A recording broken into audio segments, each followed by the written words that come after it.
আসসালামু আলাইকুম প্রিয় শিক্ষার্থী বন্ধুগণ, আজকে আমরা শিখব হচ্ছে how to fabricate jet spring. এখানে জেট স্প্রিংয়ের বিভিন্ন পার্টগুলো দেখানো হয়েছে। জেট স্প্রিংয়ের তিনটা পার্ট: অ্যাক্টিভ আর্ম, কয়েল ওর হেলিক্স 2 নম্বর, 3 নম্বর হচ্ছে রিটেনটিভ কম্পোনেন্ট।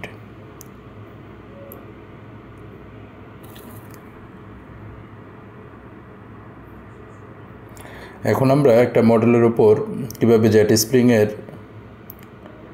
কয়েলগুলো অথবা হেলিক্সগুলো দিব অথবা কীভাবে আমরা জেট স্প্রিংটা ফেব্রিকেশন করব সেটা আমরা একটা পেন্সিলের সাহায্যে মডেলের উপর একটা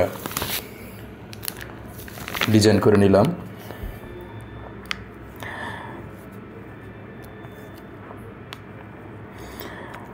প্রয়োজন মতো আমাদের 4 আঙ্গুল অথবা 3 আঙ্গুল সমপরিমাণ, প্রয়োজন মতো আমাদের 0.5 মিলিমিটার এসএস ওয়্যার নিলাম।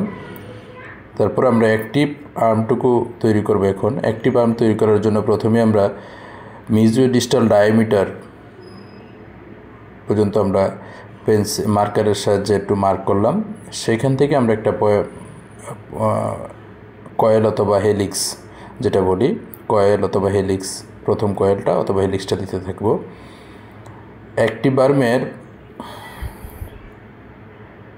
কয়েলের অ্যাক্টিভ পোর্শনটুকু, মানে অ্যাক্টিভ আর্মের পোর্শনটুকু কয়েলের নিচের দিকে থাকবে, যেটা আমরা বলি টুয়ার্ডস দ্য টিস্যুর দিকে থাকবে।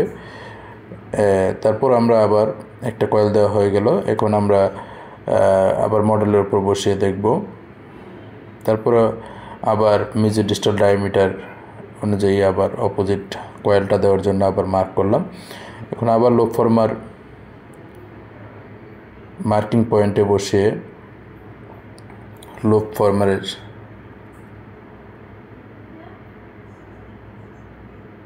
গ্রিপ করে আমরা লোব ফর্মারের মাধ্যমে আরেকটা কয়েল দিব।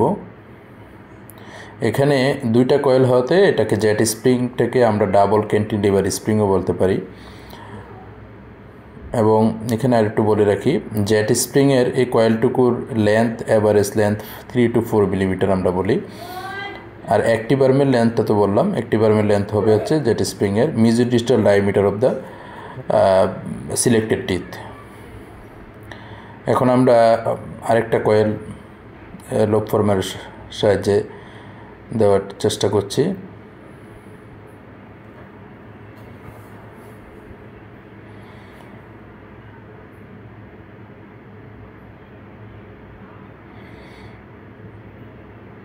দেন আবার আমরা এখন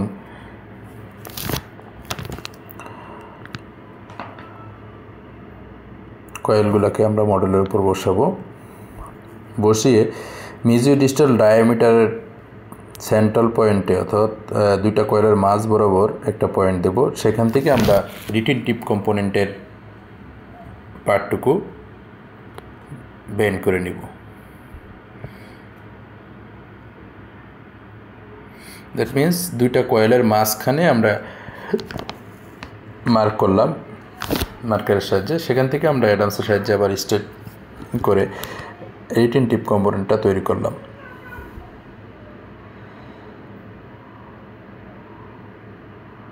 এখন এই জেট স্প্রিংটা সবসময় আমরা সিলেক্টেড টিথের পারপেন্ডিকুলারে অবস্থান করবে। তখন আমরা রিটেনটিভ কম্পোনেন্টের যে পার্টটুকু থাকে, এই রিটেনটিভ কম্পোনেন্টের পার্টটুকুতে আমরা একটু বেন্ড করে দিব, যাতে দাঁতের পারপেন্ডিকুলারলি বসে। সিলেক্টেড টুথের প্যারাটাল সারফেসের পারপেন্ডিকুলারলি বসবে অ্যাক্টিভ আর্মটুকু। সেক্ষেত্রে রিটেনটিভ কম্পোনেন্টের অথবা রিটেনটিভ পার্টের ওই অংশটুকুতে আমরা একটু বেন্ড করে স্প্রিংটাকে পারপেন্ডিকুলারলি অবস্থান করব।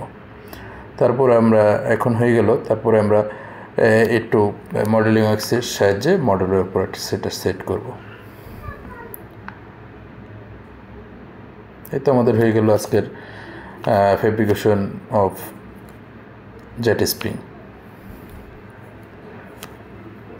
আমরা এটা অ্যাক্টিভেশন করি by opening the coil or helix.